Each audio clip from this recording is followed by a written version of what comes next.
ഇമാം ബുഖാരി റഹിമഹുല്ലാ അദ്ദേഹത്തിൻ്റെ സ്വഹീഹിൽ ഉദ്ധരിക്കുന്നു, അൻ സാലിം ഇബ്നു അബ്ദില്ലാഹ് അന്ന അബ്ദുല്ലാഹി ഇബ്നു ഉമർ റളിയല്ലാഹു തആല അൻഹുമാ ഖാല ഖാമ റസൂലുള്ളാഹി സ്വല്ലല്ലാഹു അലൈഹി വസല്ലമ ഫിന്നാസ് ഫഅസ്നാ അലല്ലാഹി ബിമാ ഹുവ അഹ്ലുഹു സുമ്മ ദക്കറ ദജ്ജാൽ. അബ്ദുല്ലാഹി ഇബ്നു ഉമർ റളിയല്ലാഹു അൻഹു പറയുകയാണ്, അല്ലാഹുവിൻ്റെ റസൂൽ ഒരിക്കൽ ജനങ്ങൾക്കിടയിൽ എഴുന്നേറ്റ് നിന്നു. അത് ഒരുപക്ഷേ വെള്ളിയാഴ്ച മിമ്പറിൽ ഖുതുബയിലാകാം, അതല്ലെങ്കിൽ മറ്റൊരു സദസ്സിലാകാം.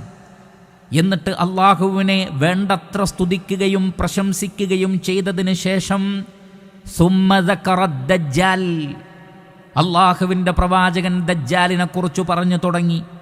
ഫഖാല, എന്നിട്ട് പറഞ്ഞു, ഇന്നി ലഉൻദിറുകുമൂഹ്, ഇതാ ഞാൻ നിങ്ങൾക്ക് ദജ്ജാലിനെ കുറിച്ച് താക്കീത് നൽകുന്നു. വമാ മിൻ നബിയ്യിൻ ഇല്ലാ വഖദ് അൻദറഹു ഖൗമഹു, ഒരു നബിയും ലോകത്ത് കടന്നു വന്നിട്ടില്ല. നമുക്കറിയാം, ഒന്നാമത്തെ നബി ആദം അലൈഹിസ്സലാത്തു വസ്സലാമയാണ്. പ്രവാചകൻ പറയുന്നത് വമാ മിൻ നബിയ്യിൻ, ഒരു നബിയും കടന്നുപോയിട്ടില്ല ഇല്ലാ വഖദ് അൻദറ ഖൗമഹു, അവനെ സംബന്ധിച്ച് തൻ്റെ സമൂഹത്തിന് മുന്നറിയിപ്പ് നൽകിക്കൊണ്ടല്ലാതെ.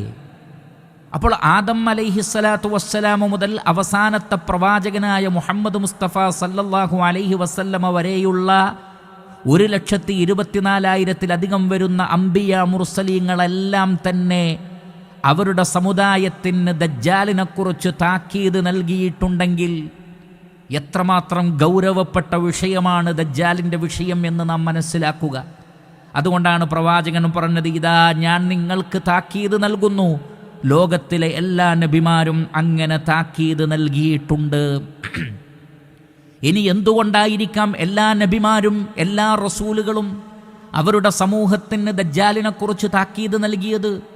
ഇമാം മുസ്ലിം റഹിമഹുല്ലാ ഉദ്ധരിക്കുന്ന ഹദീസിൽ കാണാം, അൻ ഹിശാം ഇബ്നു ആമിർ റളിയല്ലാഹു തആല അൻഹു ഖാൽ സമിഅ്തു റസൂലല്ലാഹി സ്വല്ലല്ലാഹു അലൈഹി വസല്ലമ യഖൂൽ, അല്ലാഹുവിൻ്റെ റസൂൽ പറയുന്നത് ഞാൻ കേട്ടിട്ടുണ്ട്, മാ ബൈന ഖൽഖി ആദമ ഇലാ ഖിയാമിസ് സാഅ ഖൽഖുൻ അക്ബറു മിനദ് ദജ്ജാൽ.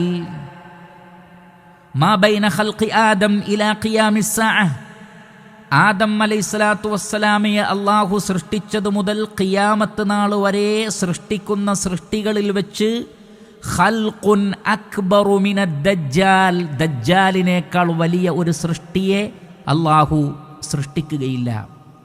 ഇവിടെ ദജ്ജാലിനേക്കാൾ വലിയ സൃഷ്ടി എന്ന് പറയുമ്പോൾ അതുകൊണ്ടുള്ള ഉദ്ദേശം മറ്റു ചില റിവായത്തിൽ വന്നിട്ടുണ്ട്. എന്ന് പറഞ്ഞാൽ ഫിത്നത്തുൻ അക്ബറു മിൻ ഫിത്നത്തി ദജ്ജാൽ, ദജ്ജാലിനേക്കാൾ അക്ബറായ ഒരു ഫിത്ന, ദജ്ജാലിനേക്കാൾ വലിയ ഒരു പരീക്ഷണം, അതാണ് അതുകൊണ്ട് ഉദ്ദേശിക്കുന്നത് എന്നാണ് പല റിവായത്തിലും കാണുന്നത്. അതല്ല, സൃഷ്ടിപ്പിൽ തന്നെ വളരെ വലിയ ആകാരവും വലിപ്പവുമുള്ള ഒരു വ്യക്തിയായിരിക്കും ദജ്ജാൽ എന്നും പല ഹദീസുകളിലും സ്ഥിരപ്പെട്ടതുമാണ്.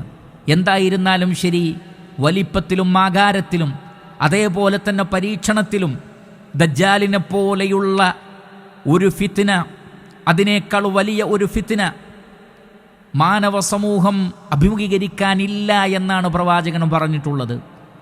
അത്രമാത്രം ഗൗരവപ്പെട്ട പരീക്ഷണമായതുകൊണ്ടാണ് ലോകത്ത് കടന്നു വന്ന മുഴുവൻ അംബിയാക്കളും മുർസലീങ്ങളും ദജ്ജാലിനെ സംബന്ധിച്ച് ഗൗരവപൂർവം സമൂഹത്തിന് ബോധ്യപ്പെടുത്തി കൊടുത്തിട്ടുള്ളത്.